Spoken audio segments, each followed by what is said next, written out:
I'm Morgan, 28 years old, and 3 weeks ago, my father threw my mother's wedding gift to me onto the cold marble floor in front of 150 guests. The sound it made, that small, dull thud of worn leather hitting stone, is something I'll never forget. Neither will the words he shouted, "Garbage belongs with garbage." He was talking about my mother, about her gift, about me. What he didn't know, what none of us knew, was that the old, faded passbook he'd just humiliated contained something that would change everything I thought I understood about my family. When I took it to the bank a week later, the teller looked at me like I'd just walked out of a vault. She went pale. Then she whispered, "Ma'am, please don't leave." Before I tell you what happened next, please take a moment to like and subscribe, but only if this story resonates with you. And if you're watching from somewhere around the world, drop a comment telling me where you are and what time it is there. I'd love to know. Now let me take you back 2 months before the wedding, when everything started to unravel. My family wasn't poor. That's the first thing you need to understand. My father, Richard Donovan, owned a mid-sized real estate company in Connecticut. Not Fortune 500, but comfortable. He drove a Mercedes E-Class, collected Rolex watches, and made sure everyone at the country club knew exactly how self-made he was. Growing up in our 5-bedroom colonial in Greenwich, I learned early that success had a specific shape in my father's eyes, and it didn't look like me. "If you'd been born a boy," he told me once when I was 12, "I'd have someone to pass the business to." I was standing right there, his only child. Apparently not enough. My mother, Helen, existed in the margins of our house. She cooked, she cleaned, she smiled at dinner parties and laughed at my father's jokes. And every morning, she went to her part-time job at the local library, a job my father never missed an opportunity to mock. "What do you even do there?" he'd sneer. "Organize books nobody reads? Count dust?" She never defended herself, not once. She'd just nod, clear the dishes, and disappear into the kitchen. For years, I thought she was weak. I'm ashamed to admit that now, but it's true. I looked at her silence and saw surrender. I didn't understand what she was actually doing. I didn't understand anything. My father had a favorite phrase: "In this house, men decide, women execute." He said it like it was wisdom, like he was passing down some ancient truth instead of just cruelty wrapped in tradition. And for most of my life, I believed him. I believed that my mother had nothing, that she was nothing without him. I was so incredibly wrong. I met Daniel Mercer on a Tuesday in October during a field trip. I teach 3rd grade at Riverside Elementary. Yes, the career my father considers a waste of potential. I was chaperoning 23 8-year-olds through a construction site tour when I literally bumped into the architect explaining load-bearing walls. Daniel caught my elbow before I fell into a pile of lumber. His hands were warm. His smile was warmer. "Careful," he said. "This is a hard hat zone." I wasn't wearing a hard hat. Neither was my heart. We dated for 2 years before he proposed. 2 years of dinners where he actually asked about my day. 2 years of someone looking at me like I mattered, not for what I could provide, but for who I was. Daniel's family was different from mine in every way that counted. His father, Harold Mercer, ran Mercer Development, a commercial real estate firm that made my father's company look like a lemonade stand. But you'd never know it from how they treated people. The first time I met Harold and Catherine Mercer, they asked about my students. Not my family's net worth. Not my prospects. My students. "3rd grade is such a pivotal year," Catherine said, pouring me tea in their Manhattan penthouse. "That's when children really start to discover who they are."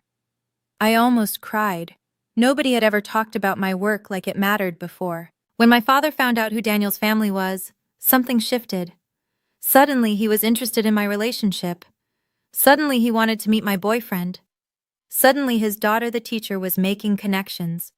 He called me for the first time in 6 months the day after I announced my engagement, not to congratulate me, to ask about Harold Mercer's portfolio. I'll pay for everything, my father announced, 3 days after meeting Daniel's parents. I was sitting in his home office, the one with the mahogany desk and the framed photos of buildings he'd developed. He'd never invited me in here before. The leather chair creaked as he leaned forward, his eyes bright with something I'd never seen directed at me: interest. The whole wedding, venue, catering, flowers, everything. Consider it my gift. I should have been suspicious. My father had never spent more than $50 on my birthday presents. Suddenly he wanted to drop $80,000 on a wedding? But Daniel squeezed my hand under the table and whispered, "Maybe he's trying to change." I wanted to believe that. God, I wanted to believe that so badly. So I said yes.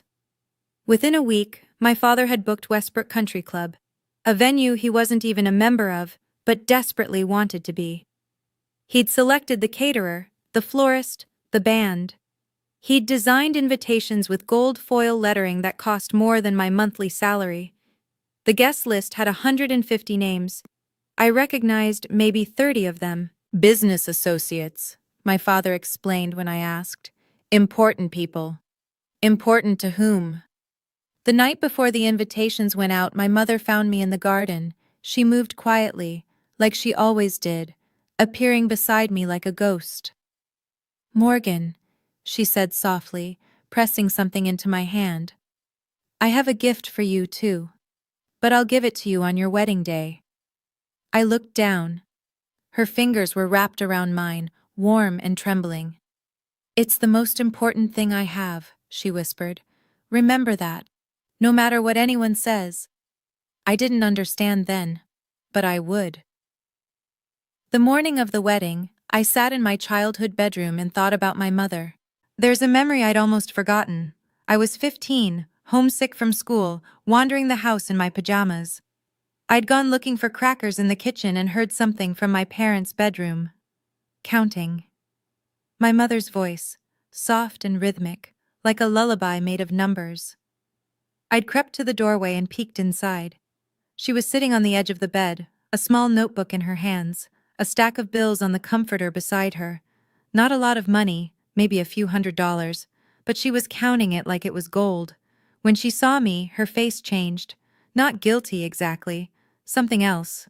Something I couldn't name. "Just grown-up things," she'd said, tucking the notebook into the old oak jewelry box that had belonged to her mother. "Nothing to worry about." I never asked about it again. Kids don't, do they? We assume our parents' secrets don't concern us.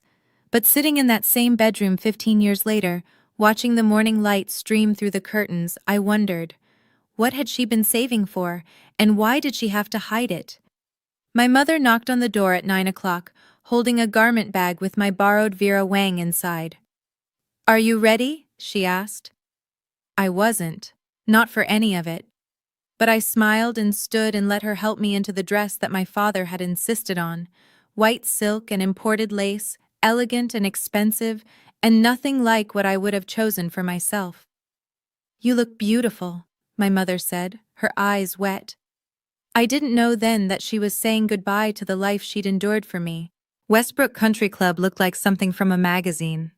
White roses cascaded from crystal vases. A string quartet played Vivaldi near the fountain. 300 chairs arranged in perfect rows on the manicured lawn, each one draped with silk ribbons that matched my bouquet. And at the center of it all, my father. I watched him from the bridal suite window, directing vendors like a general marshalling troops. "Move that table, adjust those flowers. No, the champagne tower goes there." He was wearing a Tom Ford suit I'd never seen before, charcoal gray, perfectly tailored. New cufflinks glinted at his wrists. He looked expensive. He looked important. He looked like someone playing a role.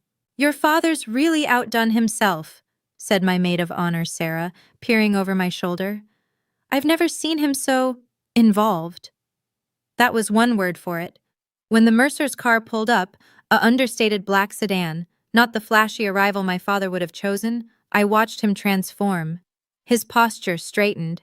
His smile widened. He crossed the lawn with his hand extended before Harold had even closed the car door. "Harold! Catherine! Welcome! Welcome!" He was using a voice I didn't recognize. Warmer, softer. The voice of a man who wanted something.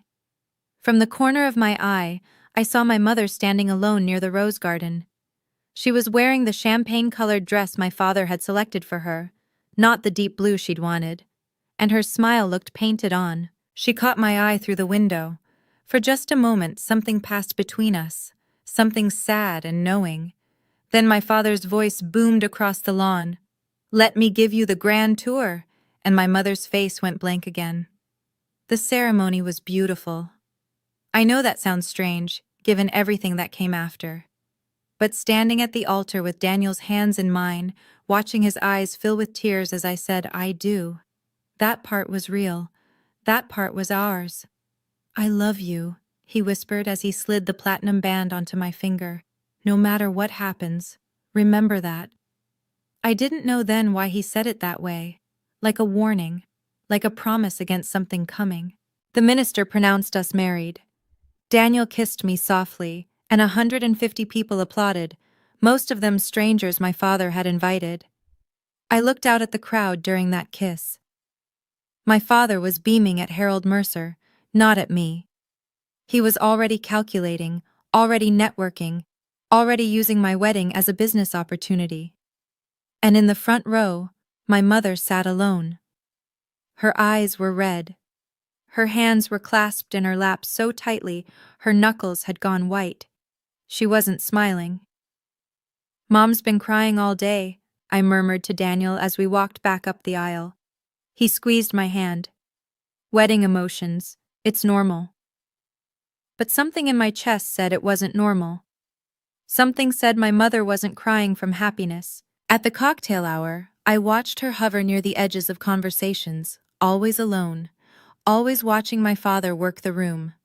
Once, she reached out to touch his arm, and he shook her off without even looking. "Not now, Helen." 3 words, spoken like she was a fly buzzing near his champagne. She withdrew her hand slowly, carefully, like she'd learned to make herself small. I should have gone to her then. I didn't. That's something I'll regret forever. The reception started at 7, and by 8, my father was drunk. Not falling down drunk. Richard Donovan would never embarrass himself that obviously. But the kind of drunk where his voice got louder and his stories got bigger and the truth got flexible. I watched him corner Harold Mercer near the Dom Perignon Tower, gesturing expansively with a champagne flute. 15 million in revenue last year, I heard him say. We're expanding into commercial, big things coming. I knew for a fact his company had done maybe 3 million. Maybe. Harold's face remained politely neutral, but I saw him exchange a glance with Catherine. The kind of glance married people share when they're both thinking the same thing and don't want to say it. "Your father seems enthusiastic," Catherine said, appearing beside me at the dessert table. I wanted to apologize, to explain, to somehow separate myself from the performance happening across the room. "He's excited about the wedding," I managed. Catherine touched my arm gently. "I'm sure he is, dear." But her eyes said something different. Later, I'd learned that Harold had already done his research, that he knew exactly how big my father's company wasn't, that the whole charade had been transparent from the start. But in that moment, I just felt the slow creep of dread, the sense that something was building, pressure behind a dam. My father's laugh rang out too loudly.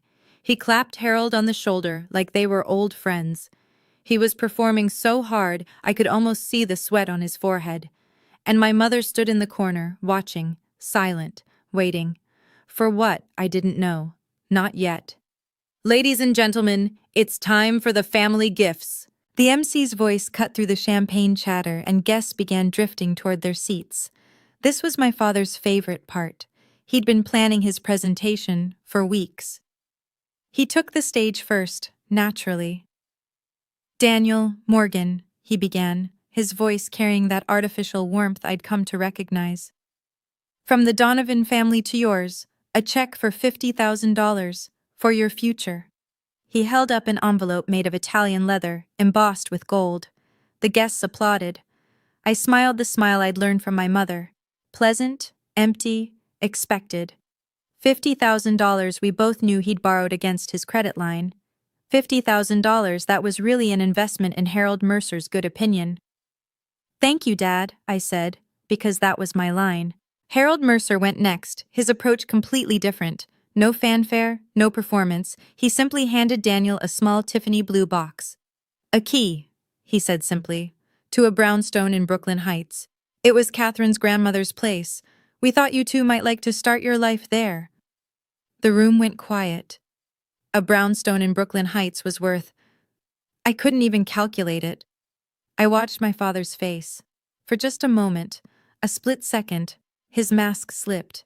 I saw the comparison register. Saw him understand that his $50,000 check had just been completely eclipsed. His jaw tightened. His smile became something else.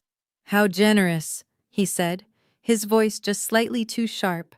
And then the MC called the next name. "And now, from the mother of the bride, Helen Donovan." My mother rose from her seat, and I saw she was holding something small, something worn, something old. My stomach dropped. I didn't know why. Not yet. My mother didn't use the microphone.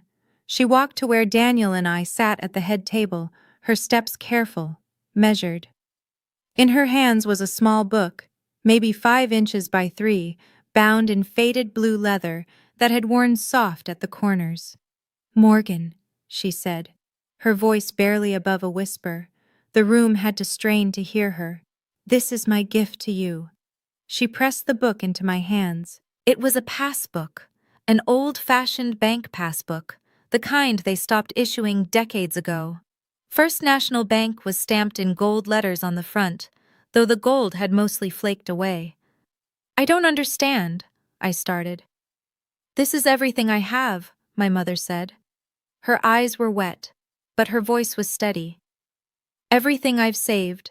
I want you to have the freedom I never had, the freedom to make your own choices."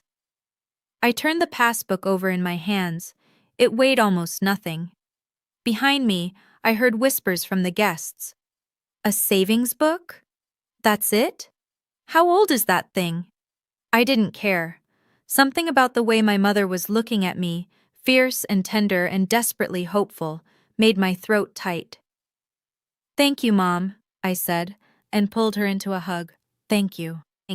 Don't let anyone tell you it's worthless," she whispered against my ear. "Promise me, whatever anyone says, don't throw it away." I didn't understand the warning, but I nodded. "I promise." She pulled back, and for just a moment, she looked like a different person. Stronger, younger, like the woman she might have been if life had been kinder. Then my father's voice shattered everything. "What is that supposed to be?" My father was standing now, his chair pushed back so hard it nearly toppled. His face was flushed, from the alcohol, from the embarrassment of being outdone by Harold's gift, from something darker I couldn't name. "Helen." He said her name like it was poison. "What the hell is that?" My mother didn't answer. She just stood there, hands clasped, eyes down. He crossed the room in 4 strides. Before I could react, he'd snatched the passbook from my hands. "A savings book?" He laughed. But it wasn't laughter. It was something cruel wearing laughter's face. "You gave our daughter a savings book? In front of the Mercers?" "Richard, please," my mother started. 30 years. He wasn't whispering anymore. His voice filled the ballroom, bouncing off the crystal chandeliers, the silk-draped walls. 30 years of marriage, and this is what you contribute? This worthless piece of— He threw it. The passbook hit the marble floor with a sound like a slap. It skidded across the stone, coming to rest near the base of a rose arrangement. "Garbage belongs with garbage," my father roared. The silence that followed was absolute. 150 people sat frozen. Forks hovered over plates. Champagne glasses stopped halfway to lips. The string quartet had gone silent. I heard Catherine Mercer inhale sharply. Heard someone, maybe Harold, set down a glass with a careful click. My mother stood motionless, tears streaming down her face. Silent, accepting, like she'd been trained to take this. "You've embarrassed me for the last time," my father continued, turning to the room like he expected applause. "I apologize to our guests for my wife's pathetic display. The Donovans are better than this." He adjusted his Tom Ford jacket, smoothed his hair, smiled at Harold Mercer like nothing had happened. And in the terrible silence, my mother whispered something so soft that only I could hear. "I'm sorry, Morgan. I'm so sorry." She was apologizing to me. After everything he'd just done, she was apologizing. Something inside me snapped. Daniel's hand found mine under the table. His fingers were trembling, not from fear, but from the effort of holding himself back. "I'm going to," he started. "Don't." My voice came out steadier than I felt. "Don't give him what he wants." I could feel Daniel's rage like heat radiating off him. His jaw was clenched so tight I thought he might crack a tooth. His free hand had curled into a fist on the tablecloth. "Morgan, I know." I knew what Daniel wanted to do. Wanted to cross that room and put my father through the ice sculpture. Wanted to defend my mother's honor, my honor, in front of everyone who'd just witnessed the ugliest moment of my life. But I'd grown up with Richard Donovan. I knew how this played. If Daniel hit him, my father would be the victim. If Daniel yelled, my father would seem reasonable by comparison. Violence would give him exactly what he wanted, a distraction, a way to reframe the narrative. Instead of the man who'd just screamed at his wife over a savings book, he'd become the father-in-law who'd been attacked at his daughter's wedding. I wouldn't give him that satisfaction. Across the room, Harold Mercer was standing up. His face had gone cold, the warmth from earlier completely gone. "Catherine," he said quietly, "I think we should leave." "Yes," his wife agreed immediately. "I think we should." My father's smile faltered. "Harold, please, this is just a family matter." "Mr. Donovan," Harold's voice could have frozen the champagne. "I've seen enough to understand exactly what kind of man you are." They began gathering their things. And on the floor, near the roses, my mother's gift lay abandoned. Garbage, my father had called it. He had no idea. I released Daniel's hand. "Morgan?" His voice was worried. "What are you—" "Trust me." I stood up slowly. Every eye in the room tracked my movement. The silk of my wedding dress whispered against my legs as I stepped down from the head table. My father turned toward me, his face shifting through emotions. Confusion, irritation, the beginning of another tirade. I walked past him. My heels clicked against the marble. 1 step, 2, 3. The passbook lay where it had fallen, its faded blue cover stark against the white stone floor. One corner had bent from the impact. I bent down, picked it up, and brushed it off carefully, gently, like it was made of glass. When I straightened, I didn't look at my father. I walked to my mother, who stood frozen near the wall, tears still wet on her cheeks. "Thank you, Mom," I said, loud enough for the room to hear. "This is the most meaningful gift I've ever received. I'll treasure it forever." I kissed her cheek, felt her trembling. Then I turned to Daniel, who was already on his feet. "We're leaving," I said. "Where do you think you're going?" My father's voice cracked on the words. "The reception isn't over. You're embarrassing me in front of—" I stopped, turned just enough to see him from the corner of my eye. "I don't need your permission, Dad. And I don't need your approval." My voice was calm, steady, a voice I hadn't known I possessed. "What I need is to leave. So that's what I'm doing." Daniel took my hand. Together, we walked toward the door. Behind us, my father was still shouting. Something about disrespect, something about everything he'd done for me. I didn't hear any of it. I just kept walking. The brownstone in Brooklyn Heights was quiet. Harold and Catherine had given Daniel the key months ago, but we'd planned to save it for after the honeymoon. Instead, it became our refuge on our wedding night. Daniel ordered Thai food. Neither of us ate much. I sat on the window seat, still in my wedding dress. I hadn't had the energy to change, and watched the lights of the city blur through the glass. The passbook sat on the cushion beside me, its worn leather warm from my hand. "You don't have to look at it tonight," Daniel said softly. "Whatever's in there can wait." "I know."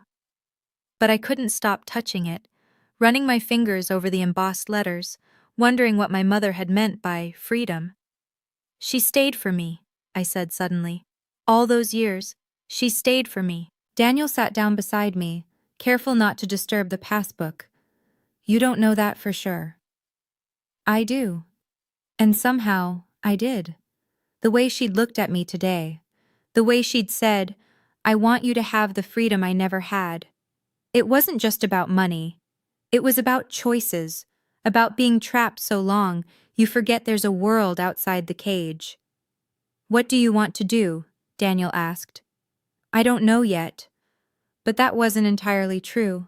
There was one thing I knew for certain. "My mother told me to go to the bank," I said. "First National, the Greenwich branch. She said to ask for a Mr. Patterson." Daniel was quiet for a moment. "Tomorrow?" I nodded. "Tomorrow." Through the window, the Manhattan Bridge glittered in the distance. Somewhere out there, my father was probably still raging. I didn't care anymore. I was done letting him control my life. My phone started buzzing at 6 in the morning. 17 missed calls, all from the same number. The voicemails ranged from fury to desperation, cycling back and forth like a broken record. First message: "You humiliated me in front of everyone, in front of Harold Mercer." Third message: "I'm cutting you out of the will. You'll get nothing." Seventh message: "Morgan, sweetie, Dad's sorry, okay? Dad had too much champagne. Let's talk about this." 12th message: "You ungrateful little—" I stopped listening. Daniel watched me block the number, his coffee growing cold in his hands. He didn't try to talk me out of it.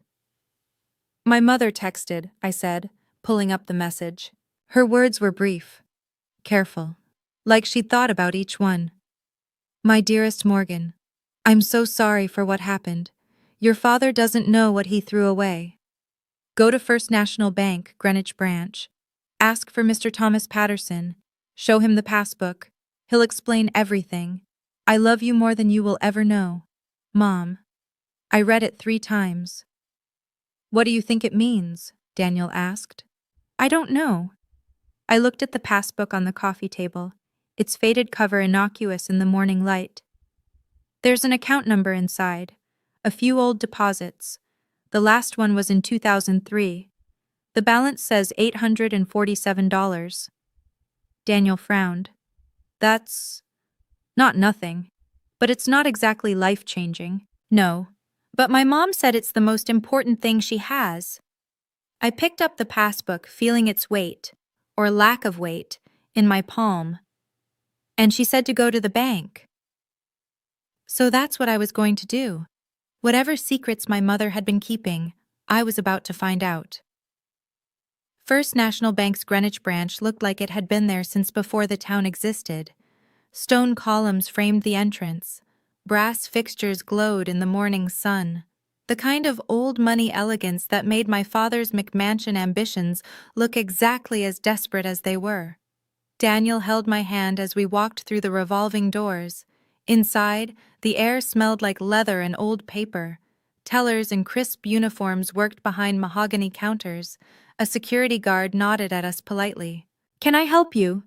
A young woman, her nameplate said Emily, smiled at us from the first window. "I have a passbook account," I said, sliding the worn leather booklet across the counter. "I'd like to check the balance." Emily took it with a slightly puzzled look. Passbooks were relics of another era, but she scanned the account number into her computer without comment. Then her face changed. I've replayed that moment 1,000 times in my memory. The way her eyes went wide, the way her fingers stopped moving, the way she looked at the screen, then at me, then back at the screen. I'm sorry, could you excuse me for just one moment?" She didn't wait for an answer. She pressed a button under her counter and disappeared through a door marked "Employees Only." Daniel's hand tightened on mine. "What just happened?" "I don't know." But my heart was pounding. Something was wrong, or something was very, very right. Through the door, I could hear muffled voices, then footsteps. Then the door opened again, and a silver-haired man in a three-piece suit emerged. He looked at me with an expression I couldn't read. "Mrs. Mercer," he said, "I'm Thomas Patterson, branch manager. Would you please come with me?" He gestured toward a door marked Private Banking. "And please," he added quietly, "don't leave." Let me pause here for just a moment. If you've ever been made to feel small by someone who was supposed to love you, if you've ever been told that your dreams weren't worth pursuing or that your contributions weren't valuable, I want you to know you're not alone. And sometimes the things that look the most ordinary are hiding something extraordinary inside. What do you think was in that account? Drop your guess in the comments before we continue. Now, back to the bank. The private banking section was nothing like the public lobby. Persian rugs, oil paintings, leather chairs that probably cost more than my annual salary. Mr. Patterson led us to a mahogany desk and gestured for us to sit. "May I?" He held out his hand for the passbook. I gave it to him. He opened it carefully, reverently, and typed the account number into his computer. For a long moment, he just stared at the screen. "Mrs. Mercer," he said finally, "do you know what this is?" "A savings account," I said. "My mother gave it to me, at my wedding." "It's more than that." He turned the monitor so I could see it. "This passbook is the key to a trust account that was established 25 years ago. Your mother is the settlor. You've been the designated beneficiary since birth." I looked at the screen. I couldn't process what I was seeing. "The current balance," Mr. Patterson continued, his voice gentle, "is $2,147,893.41. The room tilted. "I'm sorry, what?" $2.1 million, Mrs. Mercer. Mr. Patterson folded his hands on the desk. "Your mother has been building this fund for 25 years. Monthly deposits from her employment, careful investments managed by our team, and an initial contribution of $200,000 from an inheritance she received in 1999.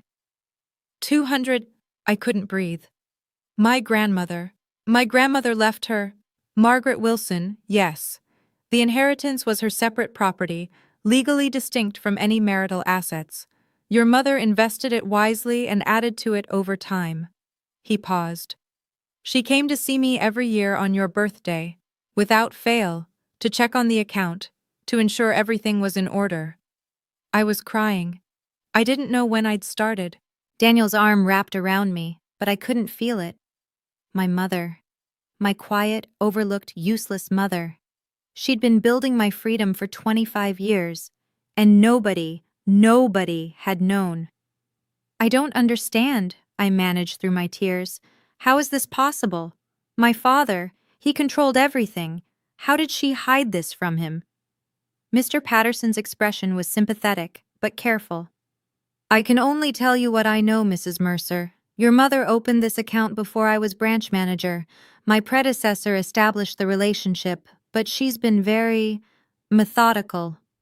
He pulled a folder from his desk drawer. "The inheritance from your grandmother was classified as separate property under Connecticut law. Your mother never commingled it with marital assets. She kept it in her maiden name trust, Helen Wilson, not Helen Donovan." "But her job," I said. "She worked part-time at a library, at an accounting office. My father said it was worthless. He said she was wasting her time." "Her deposits were modest but consistent. 20 years of compound interest and conservative investments added considerably to the principal." He showed me a graph, a line climbing steadily upward over decades. "She also took a portion of household money, small amounts, over time. Nothing that would be noticed. But it accumulated. Grocery money, household allowance, the cash my father threw at her like she was a servant being paid. She'd saved it, all of it." "There's something else," Mr. Patterson said. He slid an envelope across the desk, cream-colored, sealed with wax. My mother's handwriting spelled my name on the front. "She left this in the file. to be opened only when you came to claim the account. My hands shook as I broke the seal. Inside was a single page covered in my mother's elegant script. My dearest Morgan, if you're reading this, you've found your freedom. This money is yours, not your father's, not any man's. It's yours to do with as you please. I stayed because I wanted you to have a stable home, but I was never truly trapped. I was preparing. All my love, Mom. I read the letter 3 times before I could speak. She wasn't weak, I whispered. All those years I thought she was just accepting it, taking his abuse, letting him treat her like nothing. Mr. Patterson was quiet, giving me space. She was playing the long game. Daniel's voice was full of wonder. 25 years, and he never knew. There's additional documentation, Mr. Patterson said carefully. I'm not certain if you're aware, but your parents have had a legal separation agreement in place for approximately 20 years. I looked up sharply. A what? A separation agreement. They remained in the same residence, but your mother's financial and legal interests were protected. It was unconventional. He hesitated. I believe she stayed for you, Mrs. Mercer, until you were grown, until you were safe. 20 years. 20 years of sharing a house with a man who mocked her, dismissed her, made her feel like nothing. And the whole time, she'd had an escape hatch, a plan, but she'd stayed, because of me. I need to call her, I said, reaching for my phone. I dialed with shaking hands. She picked up on the first ring. Morgan? Did you go to the bank? Mom. I was crying again. Mom, why didn't you tell me? All those years, why didn't you ever tell me? Her voice was thick with tears, too. Because you were a child, and children shouldn't have to carry their parents' secrets. You needed to believe in the family, even if the family was broken. You needed stability. You sacrificed everything. No, sweetheart. I sacrificed nothing. I invested. She laughed softly, wetly. I invested in you. And now it's time for us both to be free. That word again. Freedom. For the first time, I understood what she meant. What do you want to do now, Mom? The question hung in the air between us, between 2 women who had both spent their lives under Richard Donovan's shadow. I want to leave, she said. The words came out like an exhale, like something she'd been holding in for decades. I've already spoken to my lawyer. The divorce papers are ready. They've been ready for years. Years.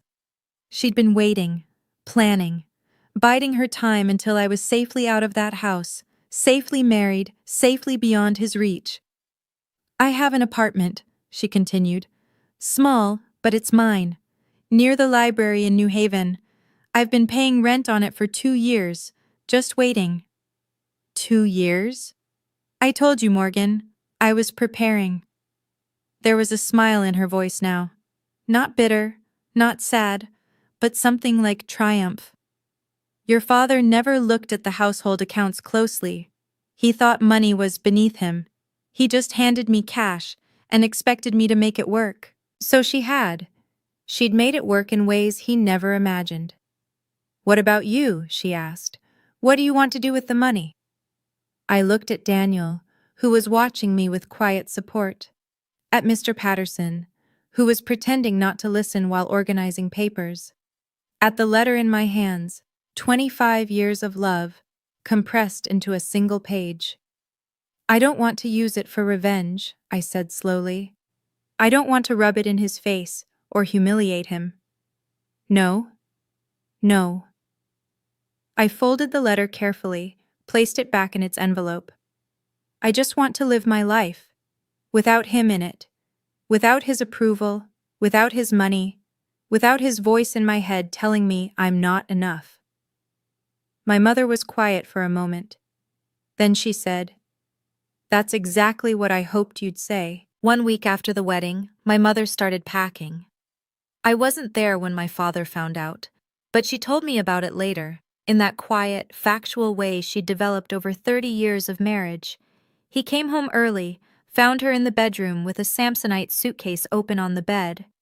What the hell do you think you're doing? She didn't stop folding. I'm leaving, Richard. I've filed for divorce. You'll be served papers by the end of the week. He laughed. That cruel, dismissive laugh I'd heard my whole life. With what? You don't have anything. You've never had anything. We've been legally separated for 20 years, my mother said calmly.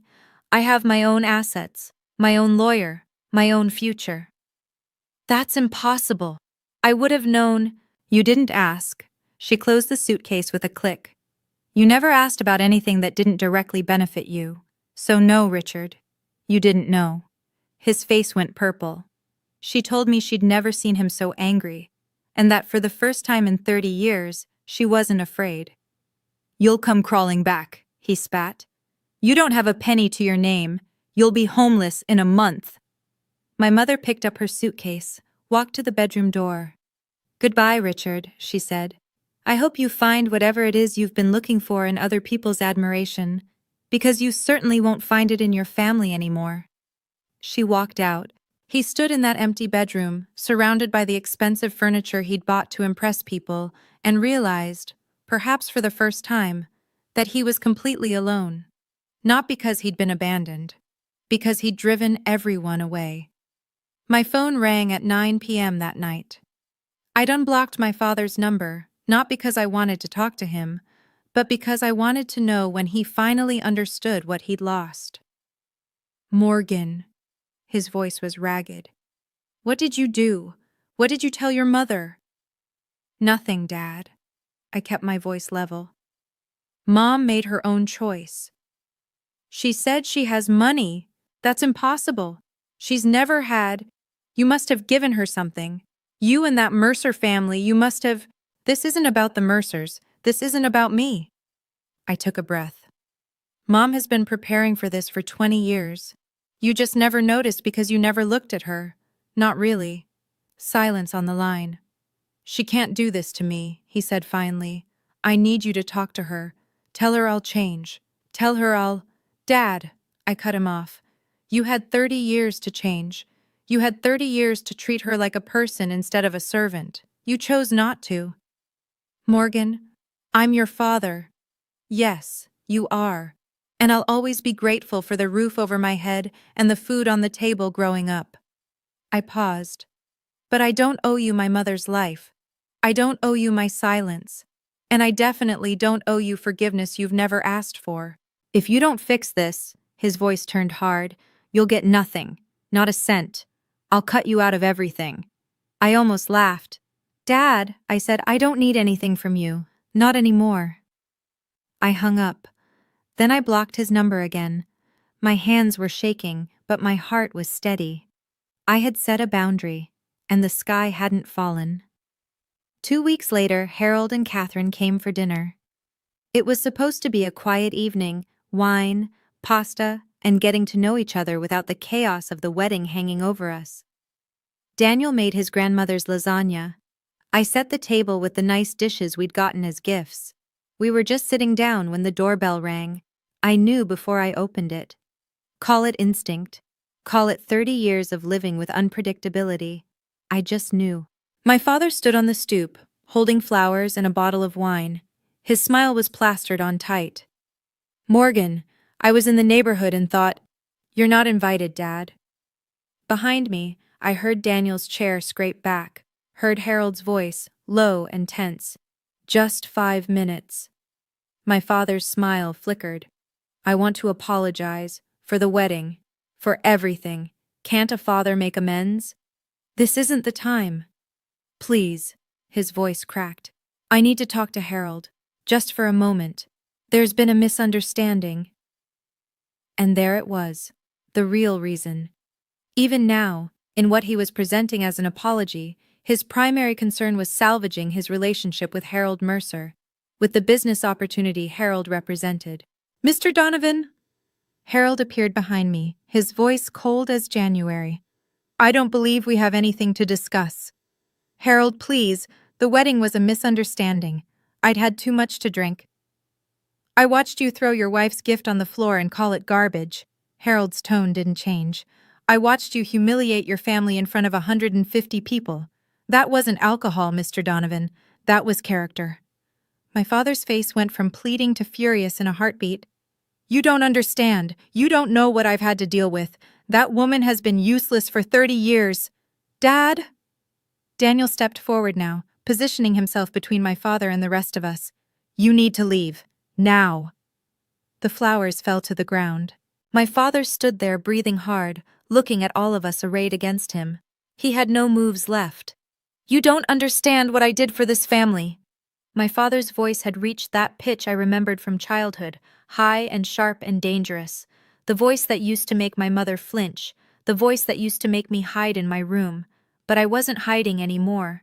I built everything, he jabbed a finger at me. The house, the company, your whole life. And you repay me by turning my own wife against me, by embarrassing me in front of— He gestured wildly at Harold. People who matter? Harold's expression didn't change. People who matter? Yes, important people. I spent $80,000 on that wedding specifically to— He stopped. I watched the realization dawn in Harold's eyes, the pieces clicking together. Specifically to what, Mr. Donovan? Harold's voice was silk over steel. To impress me? To create a business relationship? My father's mouth opened, closed, opened again. You spent $80,000 of borrowed money, Harold continued quietly, to put on a show. Not for your daughter, for me. For what you thought I could do for your company. That's not— I never— And when your wife who has apparently been quietly saving for 2.5 decades, gave your daughter the most meaningful gift of the night, you threw it on the floor. Harold shook his head. Because it didn't fit your performance. Catherine put a hand on her husband's arm. I think we've seen enough, dear. Yes. Harold looked at my father one last time. Mr. Donovan, I don't do business with men who treat their families as props. Please don't contact me again. The door closed in my father's face.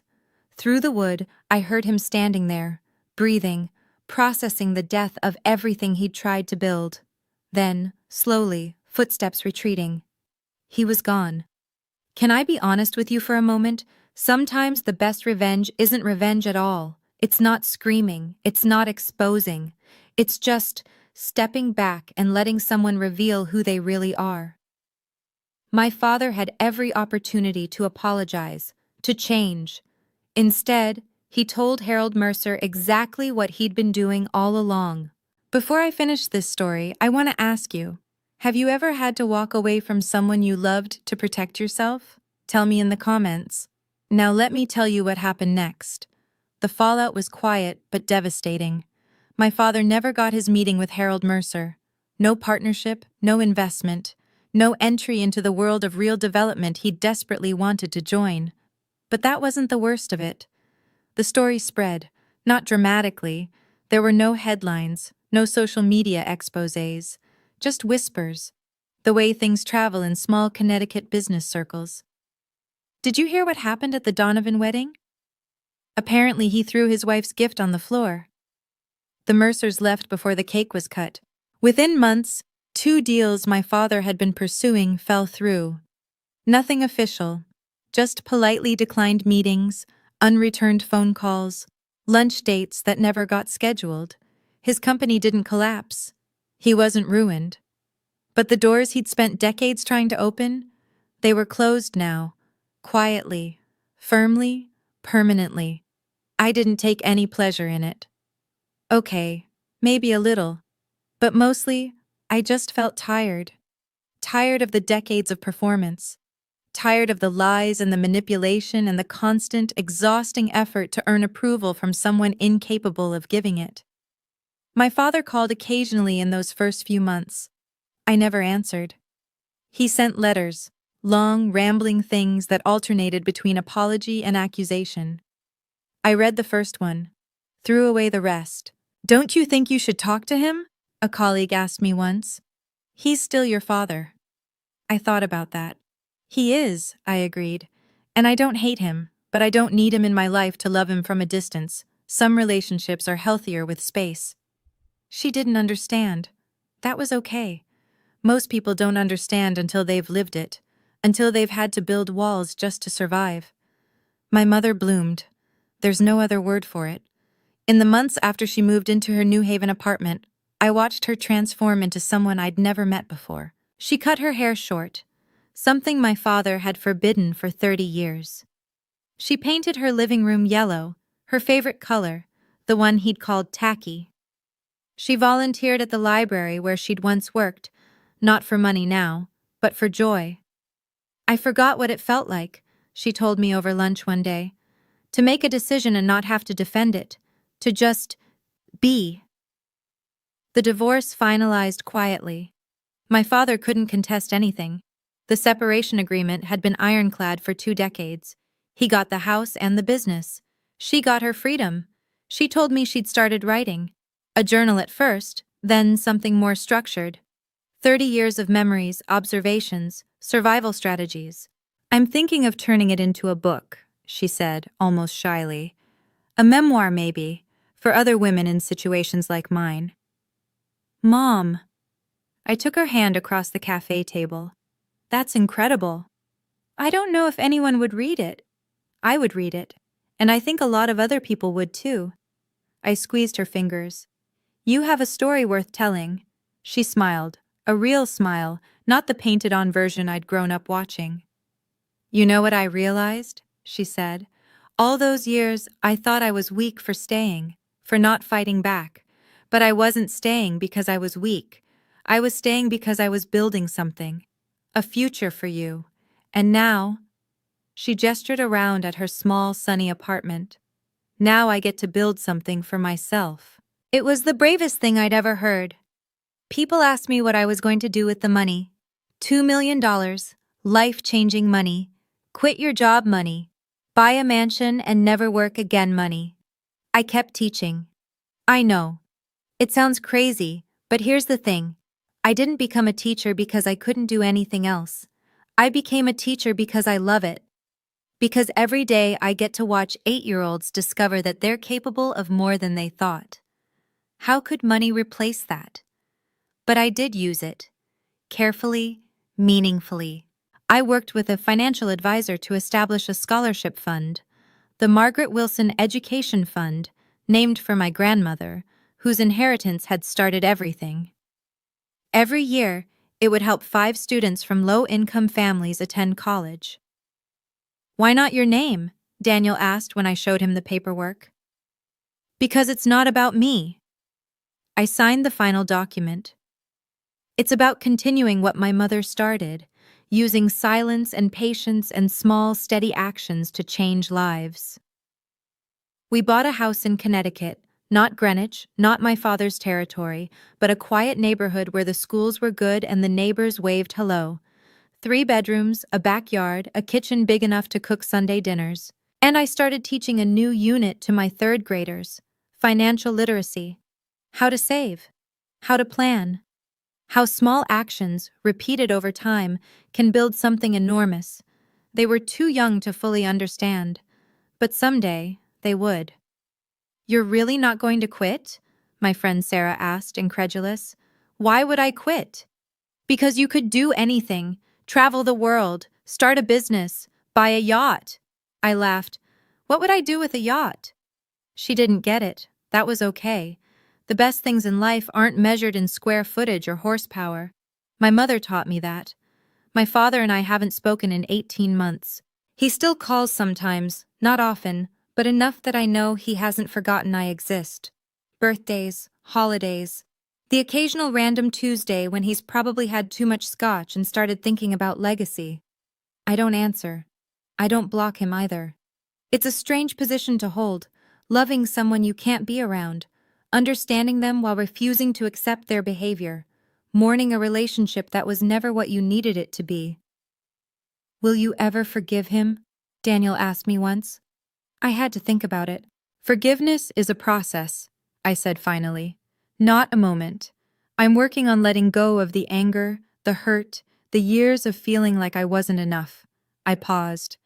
But forgiveness doesn't mean letting someone back into your life so they can hurt you again. Those are 2 different things. So you won't see him? Maybe someday. For a funeral, a hospital visit. Something that requires family to show up regardless of history. I shrugged. But Thanksgiving dinners, birthday parties, introducing him to his grandchildren? I touched my stomach, too early to show, but we'd just found out.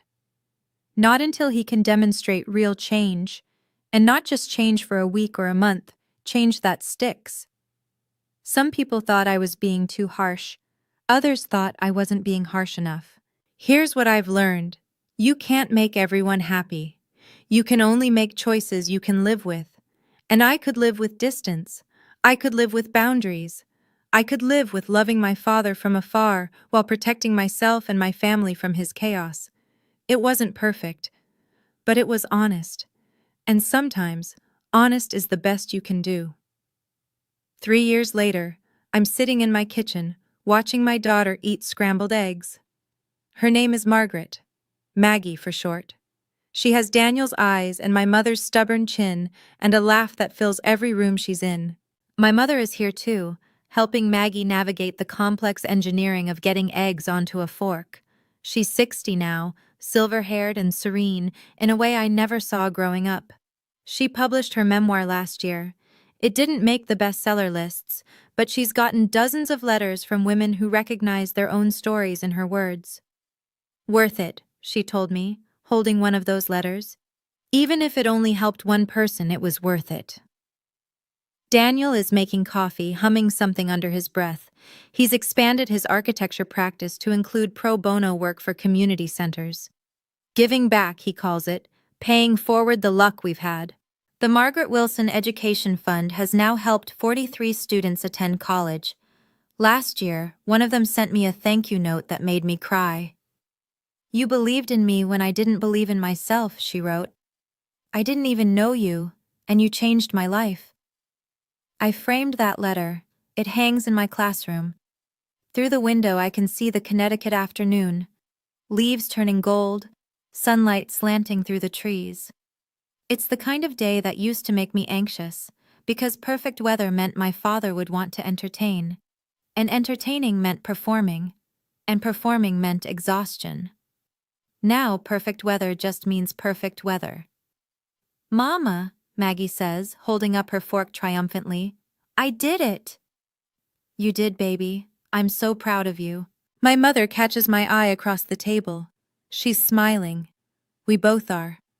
I keep the passbook in a frame now. It hangs in our living room, near the window where the afternoon light catches the faded blue leather. Visitors sometimes ask about it. "Is that a savings book?"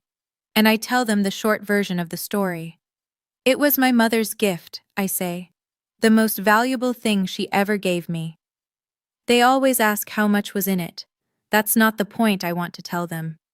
$2 million matters, yes. But what matters more is what it represented. 25 years of patience, 25 years of small, invisible actions building towards something enormous. 25 years of love expressed not through words, but through preparation.